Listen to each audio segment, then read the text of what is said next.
This has just been published by Haaretz, by the Israeli paper, and it confirms what we've been saying all along, that the Israelis killed their own people on October 7, and this was done using the Hannibal directive. And let's look at the article. It's called IDF ordered Hannibal directive on October 7 to prevent Hamas taking soldiers captive. Okay, so Gaza division operations and airstrikes in the first hours of October 7 were based on limited information. The first long moments after the Hamas attack was launched were chaotic. Reports were coming in with their significance not always clear. When their meaning was understood, it was realized that something horrific had taken place. Communication networks couldn't keep up with the flow of information, as was the case for soldiers sending these reports. However, the message conveyed at 11:22 a.m. across the Gaza division network was understood by everyone. Not a single vehicle can return to Gaza. Okay, so those are the exact words. Not a single vehicle can return to Gaza. Now, I'll interrupt reading this to perhaps show you some of the footage from a helicopter from October 7. You can see where they're destroying all the tanks. The homes are being destroyed by the tanks. So you have Israeli tanks firing at their own settlers. Okay.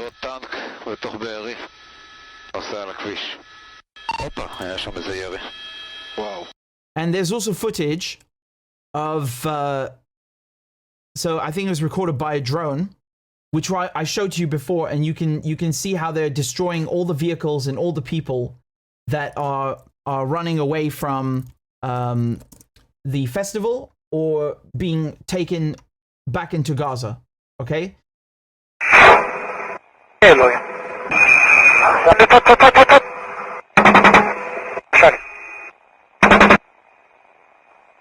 So you see that car right there with people running away. They just completely destroyed it. No consideration for who's in there, who that is. Just destroy and kill everything and everyone.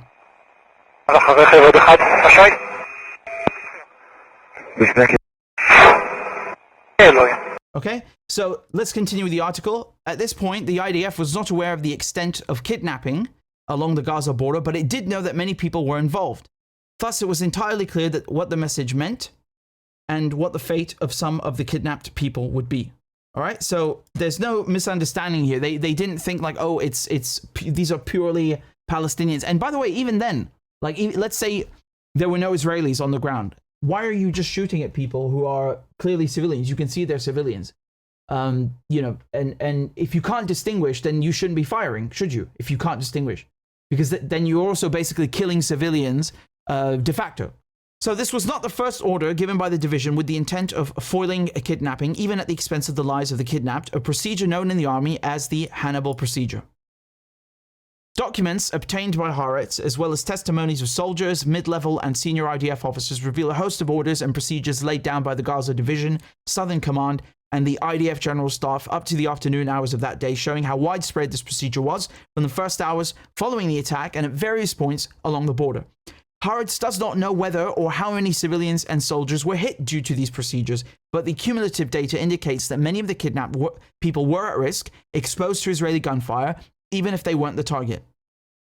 I mean, I don't know how they can say even if they weren't the target. If you're saying it's Hannibal directive, then obviously the Israelis are the target. That's what the Hannibal directive was. Okay. At 6:43 a.m., at which time rocket barrages were launched at Israel and thousands of Hamas operatives were attacking army strongholds, and the division's observation and communications capabilities, the division's commander, Brigadier General Abi Rosenfeld, a very Middle Eastern name, Rosenfeld, right, declared that the Philistines have invaded. Really? It sounds like the Europeans have invaded, Mr. Rosenfeld. In any case, this is the procedure when an enemy invades Israeli territory upon which a division commander can assume extraordinary authority, including the employment of heavy fire inside Israeli territory in order to block an enemy raid. A very senior IDF source confirmed to Haaretz that the Hannibal procedure was employed on October 7, adding that this was not used by the divisional commander. Well, who gave the order then? This, said the source, will perhaps be established by post-war investigations. In any case, says a defense official who, I mean, sorry if I can just interrupt myself. They say post-war investigations. Well, you can't have post-war investigations if the war never ends, right? That's Netanyahu's logic. In any case, says a defense official who is familiar with the October 7 operations at the Gaza Division, in the morning hours, no one knew what was going on outside. He says that Rosenfeld was in the war room, not emerging, while outside a world war was raging. Everyone was shocked by the number of terrorists who had penetrated the base. Even in our nightmares, we didn't have plans for such an attack. No one had a clue about the number of people kidnapped or where army forces were. There was crazy hysteria with decisions made without any verified information. Pay attention how he says penetrated the base. The base, not the houses, which again, even in the houses, if you have weapons in the houses, which Israeli settlers do, and Israelis all have to join the army, so they're trained professional killers who stay in the army as reservists till they're 40.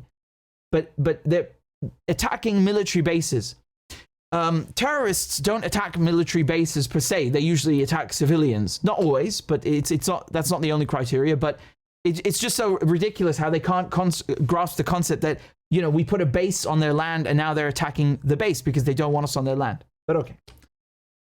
Just continuing here, one of these decisions was made at 7:18 a.m. when an observation post at the Yifta outpost reported that someone had been kidnapped at the Erez border crossing adjacent to the IDF's liaison office. Okay? So border crossing. What is a border crossing? It's a military checkpoint. Again, military targets. And it's just adjacent to the IDF's liaison office. So basically part of it. Okay? Do you notice how these Israeli soldiers themselves are not only saying they fired on their own people, but that Hamas attacked military targets? Okay? And they kidnapped soldiers from those military targets. Hannibal at Erez came the command from divisional headquarters. Hannibal at Erez. Okay? Dispatch a Zik. The Zik is an unmanned assault drone, and the meaning of this command was clear. So this looks like the second one. Okay? This is the second command that day, referring to Hannibal, and it's not at 11 a.m., it's at 7 a.m. already. So it's very clear what's going on. Hamas are attacking the military outposts. Soldiers are being kidnapped. Okay, just kill the soldiers. This wasn't the last time that such an order was heard over the communications network. Over the next half hour, the division realized that Hamas terrorists had managed to kill and abduct soldiers serving at the crossing and at the adjacent base. This is the third time in the article they mentioned that Hamas attacked military targets. Just pay attention to that. I know it's not the point of the article, but I'm making it a point. Then at 7:41 a.m., it happened again. Hannibal at Erez, an assault on the crossing and the base, just so that no more soldiers be taken. Such commands were given later as well. The Erez border crossing was not the only place this happened. Information obtained by Haaretz and confirmed by the army shows that throughout the morning, the Hannibal procedure was employed at two other locations penetrated. The Reim army base, where the divisional headquarters were located, and the Nahal Oz outpost, in which female spotters were based. This did not prevent the kidnapping of 7 of them or the killing of 15 other spotters, as well as 38 other soldiers. Interesting. So, all of these targets, I've lost count. What is it? 4, 5, 6 military targets. This shows you that Hamas went after legitimate military targets, that their intelligence was very good. They knew exactly which crossing to go to, which outposts and divisional headquarters to target, and what to do when they get there. Again, even the Israelis would agree, it's absolutely immaculate planning and execution for a military operation. It's immaculate. Nothing like this ever done before. On this scale, nothing. Over the next few hours, division headquarters started putting the pieces of the puzzle together, realizing the extent of the Hamas attack, but missing the invasion of kibbutz near Oz, which the First Army forces reached only after the terrorists had left. Regarding the frequency of employing the Hannibal procedure, it seemed that nothing changed. Thus, for example, at 10:19 a.m., a report reached divisional headquarters indicating that a Zik, again, that's a drone, a killer drone, not a surveillance drone, had attacked the Reim base. 3 minutes later, another such report arrived. At that time, Shaldag commando forces were already on the base fighting the terrorists. To this day, it's not clear whether one of them was hurt in the drone attack. That means yes. What is known is that over the communications network, there was a message asking everyone to make sure no soldier was outdoors on the base, since IDF forces were about to enter and drive out or kill remaining terrorists. I mean, just look at that photo. Just look at that photo. Okay? There are piles, literally piles of cars, burnt, completely burnt out, that the Israelis crushed. What that means is that those were destroyed by the Israelis, because if you're burning entire, I mean, we're not talking about one vehicle. Of course, anyone can burn one vehicle. I'm talking about dozens and dozens of cars, completely burnt out, obviously destroyed by missiles from helicopters, which were dispatched that day, which did fire on the Israelis, or by drones, which also happened, or by tanks, okay? Hamas did not have helicopters. They don't have tanks. And they didn't bring, as far as I know, they didn't bring rocket-propelled grenades in that quantity. I'm sure they had some, but not to that quantity, not to the point that they could pull off something like that. So my point here is that the Israelis literally destroyed dozens and dozens of vehicles indiscriminately, and then crushed all of the cars so that there's no forensic evidence left to actually investigate and find out, because you can collect. You can do chemical analysis and find the exact ammunition that was used and prove who did it. But we can deduce, just from the photos and images of that this was not Hamas, because Hamas didn't have that firepower on that day. Okay? Another important point I want to drive home, just because this photograph is making me think of that. All right? So I'll continue reading the article. It goes on to say, the decision to conduct attacks inside outposts, says a senior defense official, will haunt senior commanders all their lives. Anyone making such a decision knew that our combatants in the area could be hit as well. But such attacks took place, it turns out, not only inside outposts or bases. At 10:32 a.m., a new order was issued, according to which all battalions in the area were ordered to fire mortars in the direction of the Gaza Strip. Internal discussions in the army noted this order, attributed to, again, Brigadier General Rosenfeld, what a Middle Eastern name, was heavily criticized, since at that time the IDF did not have a complete picture of all the forces in the area, including soldiers and civilians. Some of these were in open areas or in woods along the border, trying to hide from the Hamas terrorists. At that point, the army did not know the number of people who had been kidnapped. We thought they numbered dozens at that stage. Firing mortars at the Gaza Strip would endanger them as well. Furthermore, another order given at 11:22 a.m., according to which no vehicle would be allowed to return to Gaza, took this step further. Okay? So, just to recap, all morning they're saying, dispatch a drone, use the Hannibal directive, use the Hannibal directive, destroy and kill everyone that you see.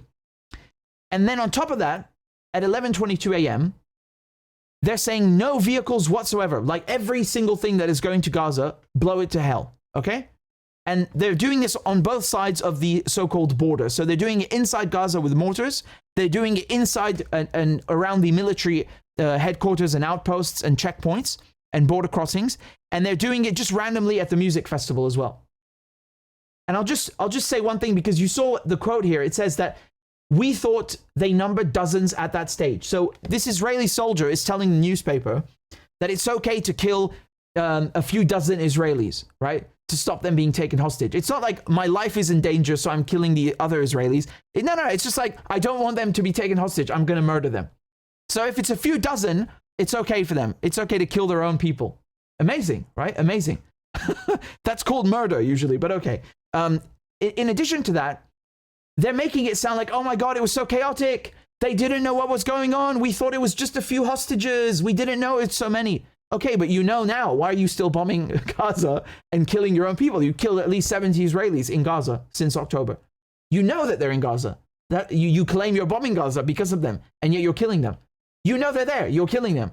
I mean, it's unbelievable. So this nonsense of, oh my God, it was so chaotic. We didn't know it. Everyone knew by then that such vehicles could be carrying kidnapped civilians or soldiers.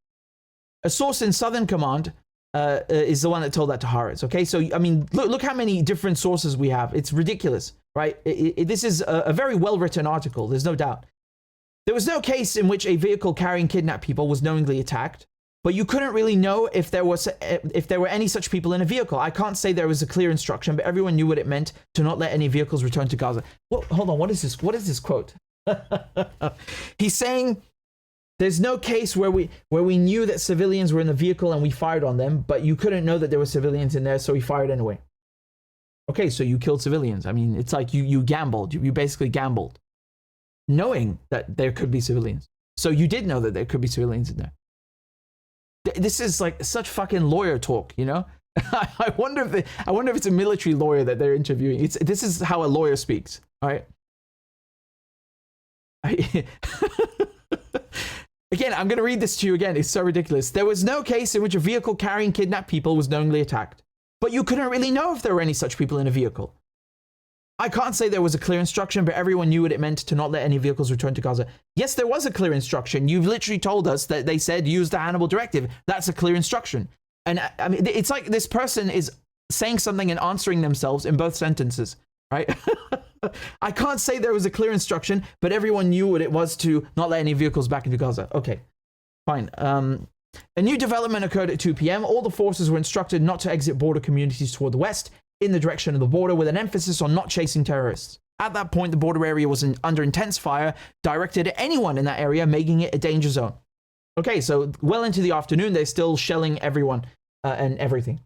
The instruction, says the source in Southern Command, was meant to turn the area around the border fence into a killing zone, closing it off toward the west.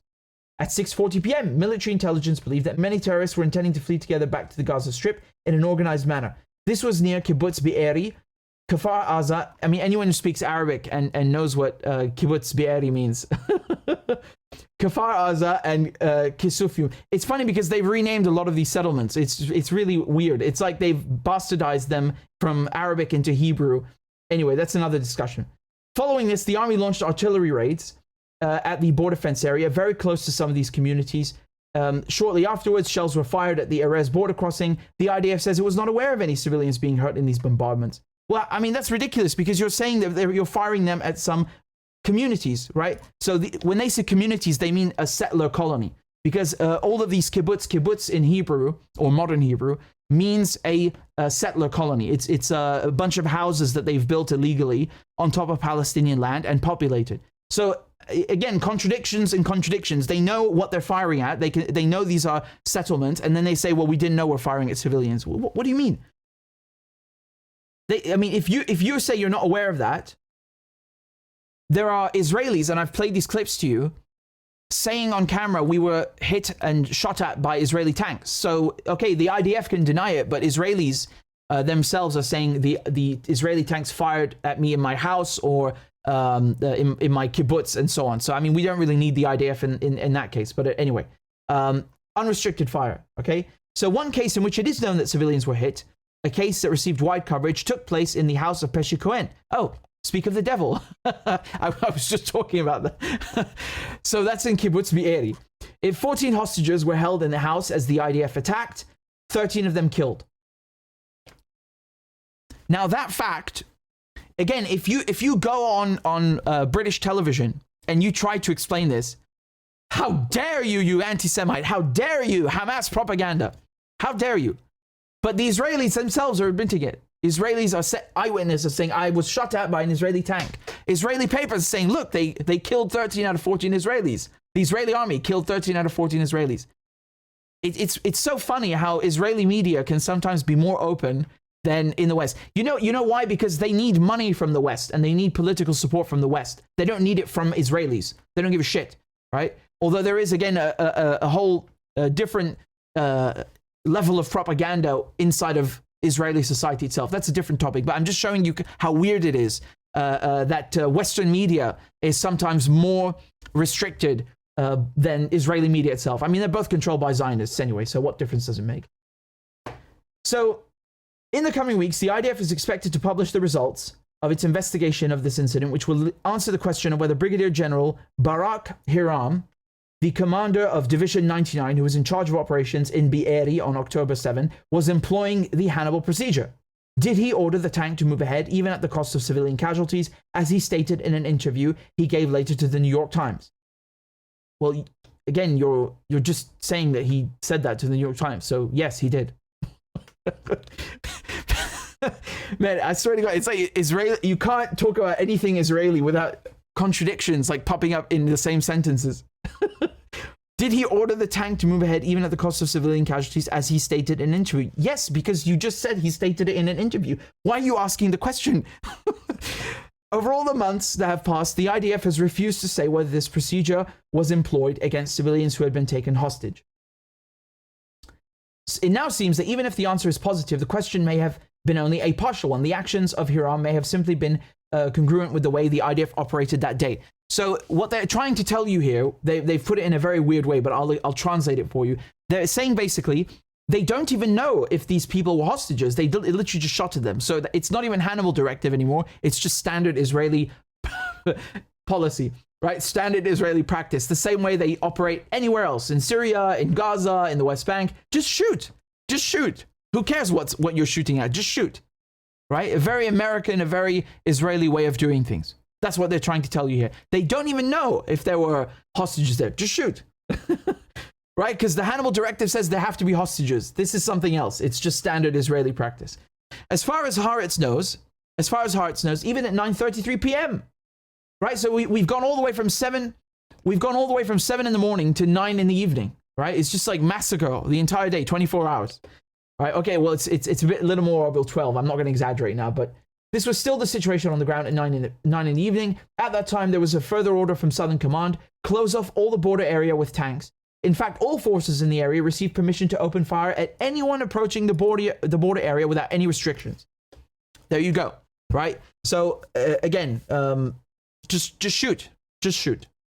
The IDF spokesman responded by saying that the army has been fighting for 6 months at high intensity on several fronts, focused on attaining the war's objectives. Really? Because they're doing a very bad job, but okay.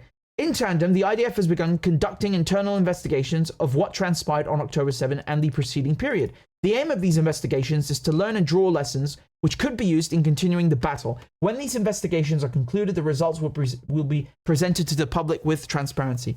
You know, I sometimes loathe the way spokesmen or spokespersons and diplomats speak. It's so ambiguous and abstract. What the fuck are you saying? What does this have to do with anything? You could have said this at any day in the war. It's nothing to do with everything we just read. It's the end of the article, by the way. We've reached the end. But anyway, you can essentially interpret this statement by the IDF spokesperson as a denial. So even though we have all these IDF people or IOF people confirming it, the spokesperson is obviously not going to do that because it's too scandalous. But, you know, I find this very funny because he's saying we have to do an investigation. Well, if you have to do an investigation, why did you attack Gaza then when you were so sure of everything that you were saying back then, right? Because you have to understand that, I mean, no matter what they said on October 7, it doesn't justify the genocide. I mean, genocide is it's illegal as an absolute. There is no justification for genocide. Even if someone commits genocide against you, there is no justification for it. It's completely forbidden. It's an absolute. Nevertheless, let me submit to you this thesis that we're just going to pretend the Israelis didn't want to commit genocide, but they just wanted to take back the hostages. Let's go along with their nonsense for a second, all right? Why did you do that if now you're telling us that you've been fighting for 6 months and you still don't know what happened? Because again, it's this typical Israeli contradiction, right? If you've been fighting for 6 months and you don't know what happened, why are you fighting then? Which one is it? Do you know what happened and you're fighting because of that, or you don't know and you should stop? It's really funny. It's really, really funny. But in any case, you know, we come back to the barbarism of Israelis. And again, I hope that in colloquial English and other languages, we start saying Israeli, Zionist instead of Nazi and barbarian. I mean, it's too soft to say Nazi and barbarian. I don't know of people behaving like this in any conflict. And I was just saying that with Professor Marendi. I just don't know. Never heard of this. I'm sure that some people have ordered airstrikes on themselves. Yes, that's happened before in conflict, where someone will order, they're surrounded and they say, come and bomb me and take out the enemy at the same time. That's something completely different, right? And they get posthumous medals and so on. That's different. But for an army to willingly and as a matter of military doctrine, as a matter of policy, bomb its own soldiers and civilians, right? Never, ever seen anything like this. Never. And I know my World War II history very, very well. But before so rise of Nazi Germany and World War II itself, never heard of anything like this. Even the Nazis didn't do things like this, right? So that shows you, and they did a lot of depraved things. So that shows you how low the Israelis have fallen. Just really disgusting behavior, but it's perfectly in line and typical of what they do, right? Because if you look at how they target Arabs and Muslims, they do just bomb everyone and shoot at everyone and bomb everything like that. They do that indiscriminately, right? As a matter of, almost you could compare it to carpet bombing, not in the terms of its scale, but the way that it's indiscriminate. So why wouldn't they do that to their own people as well, right? I mean, if you're even putting your people at risk like that, there's something wrong with you. Why would you move from a secure country to Palestine or Lebanon or Syria and live in a war zone, or the West Bank? Why would you even want to live there in the first place? You know that you're living on someone else's land. You know that they're going to fucking kill you and take it back. Why would you even go there? So the whole society is messed up in the head. They willingly commit murder, they steal, and they live on top of the land while they treat the rest of the population like crap, like subhuman, knowing that they are at risk, and they don't care. So the whole population puts itself at risk anyway. So why wouldn't they kill each other for the sake of, perpetuating the colony and making sure that they don't have any hostages captured? Because, when you're saying, okay, I'm going to kill Israelis, who are with me in the army or living next door in a kibbutz, and you kill your own people like that, why are you doing that? What is the goal? Why don't you want them to be taken hostage? Because you're afraid that if they're taken hostage, they will then use you, or rather the Israeli hostages, as something to demand concessions from the Israelis to get Palestinians released. We've had this in the past before. You've had Lebanese resistance fighters kidnap Israeli soldiers, for example, in 2006. But perhaps I should give a better example of in Palestine, where the resistance captured Israeli soldiers and then asked for their prisoners to be released, very much like now. And they got those deals, right? You had 1,000 Palestinians released for one Israeli soldier, right? 1,000 Palestinians for one Israeli soldier. So obviously, as a Palestinian, you're going to do that knowing the conditions that Palestinians are living in prison. But for an Israeli, do you hate the idea of releasing Palestinians so much that you're ready to kill your own people? It's a very interesting concept. I mean, it's pretty fucked up, That's a really, really, really deep hatred. I don't know. Never heard of anything like that. Never, ever heard of anything like that, ever. And then they say that, well, the Hamas and Hezbollah are raising their children to hate Jews. Jesus Christ, man. I think you hate Jews more than anyone else, really.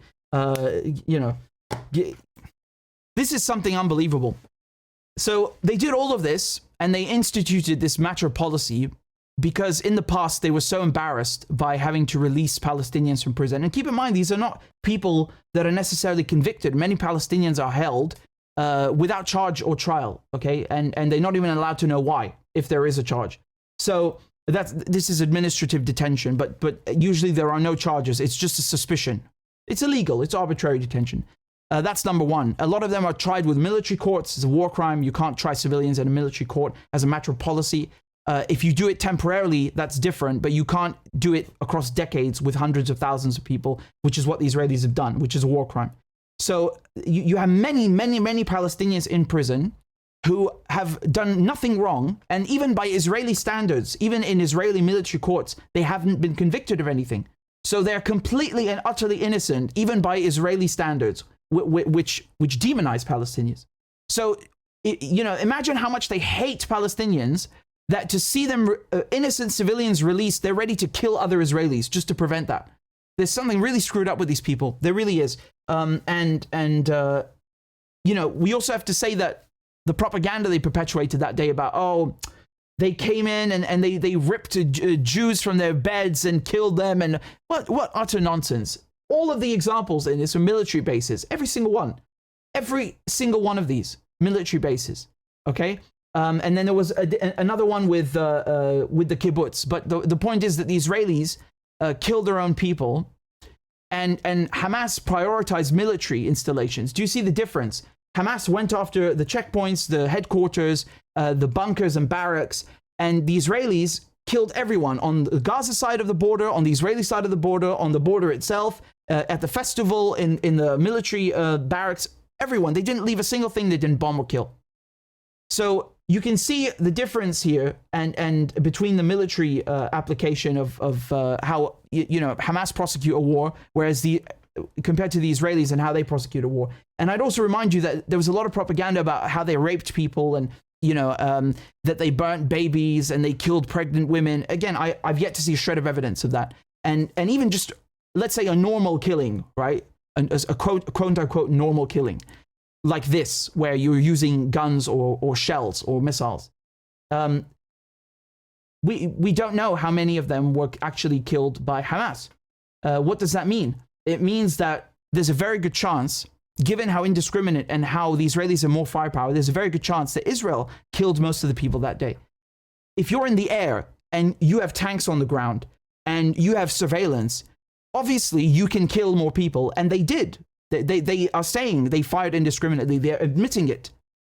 Hamas do not do that. Hamas have never done that. There is no precedent for that. There is precedent for the Israelis. Israelis always kill indiscriminately and bomb indiscriminately, and they're doing it to their own people, and they've done it to their own people. Hannibal directive is not new. It didn't come out of this episode.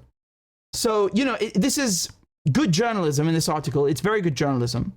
You know, well done to them, but it's a bit too late. I mean, July 7, wonderful. Where were you on October 7, right? Because the Israelis used a lot of this propaganda to justify the war, which if you think about it, it still doesn't excuse anything. Like, let's say, for example, for argument's sake, that all the propaganda was true. There were rapes. Every single person that day was killed by Hamas. How does that justify genocide? It doesn't. So same thing with weapons of mass destruction. How do weapons of mass destruction justify invading Iraq? France has weapons of mass destruction. Israel has weapons of mass destruction. Why don't you invade them? So none of the propaganda ever justifies the crime anyway. But in addition to that, it's bullshit and it's completely made up. In addition to that. So their pretexts are not even real. They're exactly that. They're pretexts. They're completely made up nonsense. And the truth always comes out afterwards. So you have the BBC, for example. They go and do a documentary. What was it called? Once Upon a Time in Iraq? I forgot. But they do a documentary in 2020 or 2021 about Iraq. And it's more or less okay. There's some things in it I don't agree with. But in any case, the point is they show the civilian toll. Yes? And it's like, okay, well, it's very good that you did this and you interviewed Iraqis and you showed what they went through in the war. Where the fuck were you before the war? Why didn't you prevent the war from happening in the first place? Why do you wait till the war is done and all these people have suffered and then you make the documentary about how the reasons behind the war were not real? Motherfucker, you're supposed to do that when it matters, when it counts. You hold the government to account when it counts, not after, when nobody cares, when the government is gone. I don't even know how many governments we've had since then in England. We've changed prime minister like socks. So, you know, it's ridiculous. It's lazy. It's lazy in that regard.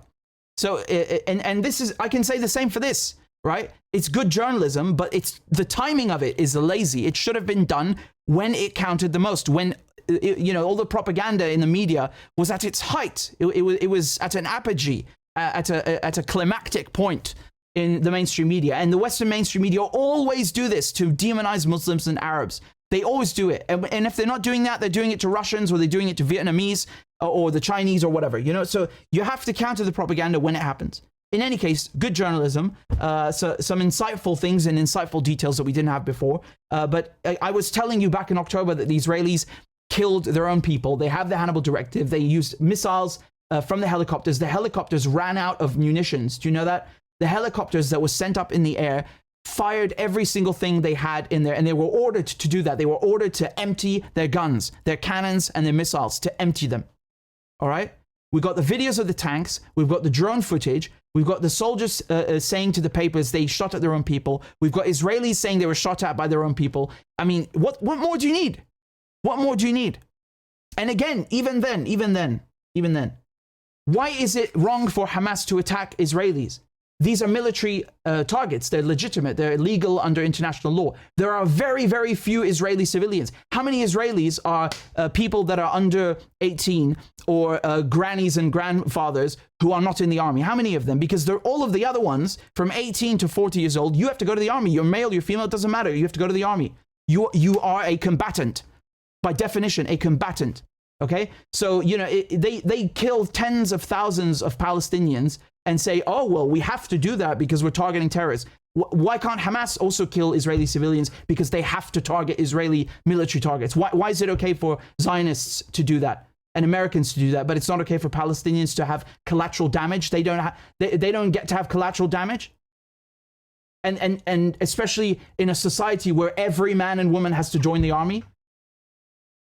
It's a society of combatants. And the ones that are not in the army all have guns at home. They got settlers shooting Palestinians with impunity. You can literally, I swear to God, if you're a Jew from Morocco or Britain, you can get on a plane this second and go to Israel, get nationality, get an illegal house in the West Bank, and get a rifle and murder a Palestinian on camera in front of Israeli soldiers, and you will not go to prison.